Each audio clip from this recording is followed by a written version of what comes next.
We're very excited to have Ryan from Yellowcard joining us today. Here he is, without further ado. Hello. What's going on, buddy? Nothing, man. Just rising and shining in Houston. And I got to point out that we're doing this before noon, okay? I know it seems like we're in the dressing room here at House of Blues, awesome place. But Ryan, rock star, got up before noon. I'm up before noon. And to be fair, I had a day off yesterday, so I can't really complain that bad because it's, on a show day, our work day doesn't really start till 4 in the afternoon, so you could technically count our 8-hour day going into the wee hours of the morning. Okay. So it's like acceptable to sleep past noon.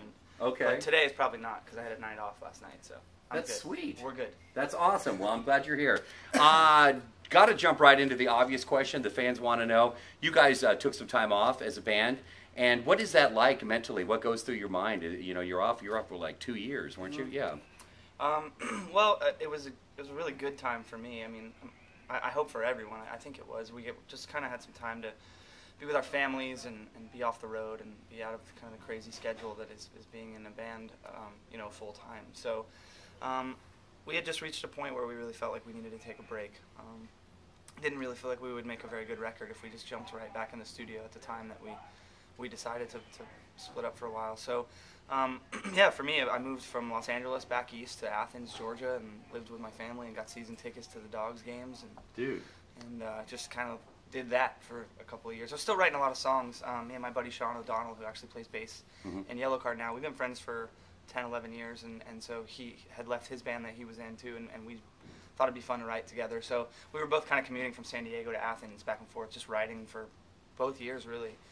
And some of the songs ended up working their way into the new Yellowcard record too, but it was great, man. I'm really happy I had the time. It helped me come back to the band real refocused, refreshed, Especially coming up with what you guys, it seemed like you just said, Ryan, it was like, you had hit after hit after hit, tour after tour after tour, and even now, I just found out you guys are basically on the road for like the next year or so, doing a lot of stuff all over the world. So when I know that a band's taking a break like that, my second question was going to be, the follow-up was going to be, what do you guys do for that time period? But you answered it, and I'm actually kind of jealous. I'm thinking about taking 2 years off. I won't be able to do what you're doing, but no. But that's cool, and you are refreshed. All right, so the brand new album, it just came out March 22nd. When you're through thinking, say yes. Love the name. Thanks, man. Where'd it come from? It was just kind of a line that I had. I didn't know if it was going to be a lyric or something. It actually was. I think it came from a text message conversation I was having with a young lady I was attempting to court, and it's completely detached from that. It has nothing to do with that. It was just I was reading back through that, I think, and said, oh, that's a cool line. That could be a lyric or something, and didn't end up being a lyric. So when we started working on the record and got deep enough into it where it was time to start thinking about a title for it, I came to the guys and I said, hey, I have this line that didn't end up in any of the songs, and I think it feels pretty right, and everybody agreed. And it's just like, it's kind of rad for where we are as a band right now. It really is very descriptive of our attitude and our focus and where we're at and where we want to be. Just trying to stay real positive about everything. Describe the sound of the album, because, I mean, you guys have a very bright sound when you describe Yellowcard. For me as a fan, because I love what you guys are doing, and I was one of those that kind of like, oh man, they can't first they can't break up, and number two, they can't go away. Right. So when I found out, being in the industry, that you guys were working on some stuff and coming back, I was very excited. Cool. So I mean, I'm anxious to, though, describe the sound, because it's it has been a bright sound in the past. I think the record has two things. One is it does sort of have a natural evolution in it as far as how we've grown as songwriters, and I think you can feel that and tell that we're in a different place and in the right place.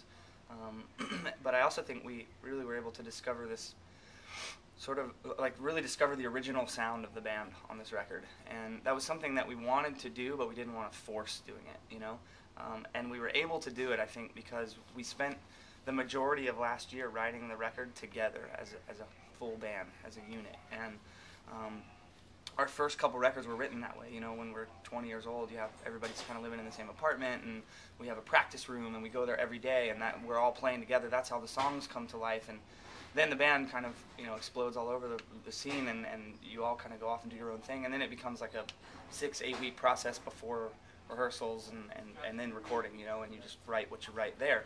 This time we had the whole year to kind of hang out with each other and write the songs and work through all the ideas, and I think in that way we just discovered the original way that we used to write songs, and that's why it sounds that way. And we're really stoked about that, because I think we accomplished our goal of giving the fans something that is going to make them remember, you know, why they fell in love with Yellowcard, but not forcing the sound to say, like, let's rewrite Ocean Avenue, let's rewrite those old records. We just kind of did it naturally.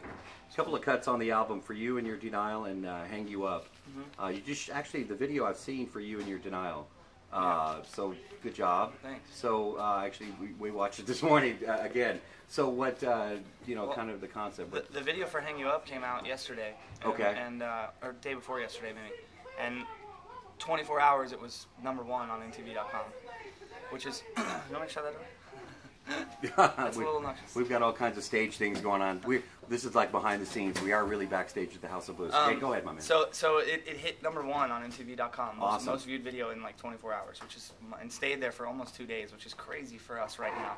To be away from everything for 3 years and not really have any traction on the radio or anything like that right now, and it just, I mean, our fans are just coming out in force. It's amazing.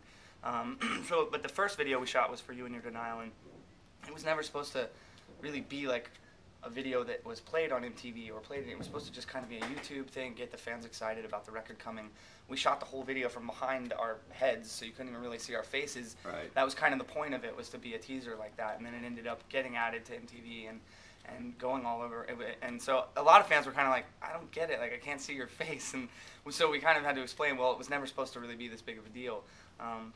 I'm glad you just said that, because honestly, I didn't know what. I was like, okay, was there like no budget or what? But well, I mean, well, but there wasn't. Okay. But, because they don't keep people, unless you're Katy Perry, Britney Spears, you don't get to spend money to make music videos anymore. Okay. But it was supposed to just be a YouTube thing for the fans to say it, so they could hear the song and see some kind of visual to go with it, and then it kind of took on a life of its own. And but the video for Hang You Up definitely has a concept and a treatment and a kind of a story to it, and it's really, I mean, people are loving it. It's amazing. Most of the responses on our websites from, you know, comments and messages from fans, they're actually saying this is the best video that you've ever made. Like, this is my favorite video I've ever seen you guys do. So, I mean, it's just everything's awesome right now. That's cool. I remember one of the teases about you guys coming back was the reactivation, I think, of the YouTube channel. I know a lot of the fans were right on the boards and stuff like that, and tweeting and like, hey, Yellowcard's up to something because they've reactivated the channel. Yep. There's noise going on, and there's rumors that things are happening. So here we are. So that's an exciting process. Yeah. That people are I mean, as an artist, you got to be excited. Like you said, you go away for a little bit, but you know, yesterday the video was #1 on MTV.com. So it's like that's got to make you like, okay, cool. Yeah, I mean, you know, our last record we did before this was on a major label. It was on Capitol Records, where we were signed for 8 years or 6 years, something like that. And I didn't feel any of the energy that I feel with this record, and we're on an independent label now, and it's just there's so much more going on and happening and exciting about this record than that one, and that makes us all feel really good. Let's talk about the live show. We're excited to see you guys in Houston tonight, of course. And what's your favorite song to play live? People sometimes get bummed when I answer this question this way, but it's definitely Ocean Avenue. That's the one time in the show, if you're playing a show and maybe you don't have the audience, you haven't grabbed them all the way yet, or you're playing with a band that, you know, tons of people who've never seen you before, or I don't know, it's the one song that kind of brings the whole place together and brings out this energy in people that, you know, I mean, the song was that song for a reason, I guess, you know. And so, especially on this tour, we're out with All Time Low, and it's been awesome because we're really getting a chance to play for a lot of younger fans that were too young to be fans of the band in 2004, 2005. So we get to go out there and play for them, and they have so much fun every night, and our fans are definitely coming out in force too, but when we get to that song at the end of the show, the whole place goes totally batshit, you know, and that's what you live for, and that song allows us to do that every night, no matter where we are in the world. So that's my favorite one. I am not bummed to hear that, because seriously, I kind of cheated. I asked one of the guys with you, your tour manager. I said, I'm going to ask him, and he answered the same thing. So you guys are either in sync or something's going on. But honestly, I'm not bummed at all. And people that are watching are not bummed to hear that at all, because it's a fantastic song. My other one's Sights and Sounds, of course, because it's just that one's awesome too. Cool. We kind of open and close with those, so it works well. Oh, we're cheating here. Oh, don't watch this before the show tonight. Awesome. Well, the tour you guys are out right now, All Time Low. I know that you just were in the UK, I believe, and then you're back now doing some international dates after this leg, or what's going on? We have a US thing coming in June. We won't be coming back to Houston. We're kind of doing like places that we didn't hit on this tour, and I can't tell you about it yet, but Okay. it's going to be really badass. So we're gonna have to come find you. We'll be announcing it pretty soon, in a couple Okay. weeks, but we're doing that first, and then we go from that to, we're going to spend pretty much the whole summer overseas, South Awesome. America, Europe. It's going to be awesome. So when people say, "What are you going to do for your summer vacation?" Not Yeah. bad to say I'm going to No, overseas. well, I can say part of it, you know, I'll be in Brazil, but it's winter there in the summer here. So, but we'll be in Europe. We're doing a lot of festivals in Europe, which is going to be amazing because, you know, there's 50,000-60,000 people at these Right. things. It's so fun. Awesome. Ryan from Yellowcard, the brand new album is out. It's When You're Through Thinking. Say yes. Spending some time with us, man. Appreciate it. No Thank you worries. so much. Looking forward to the show, man. Yeah, thanks for having me. Cool.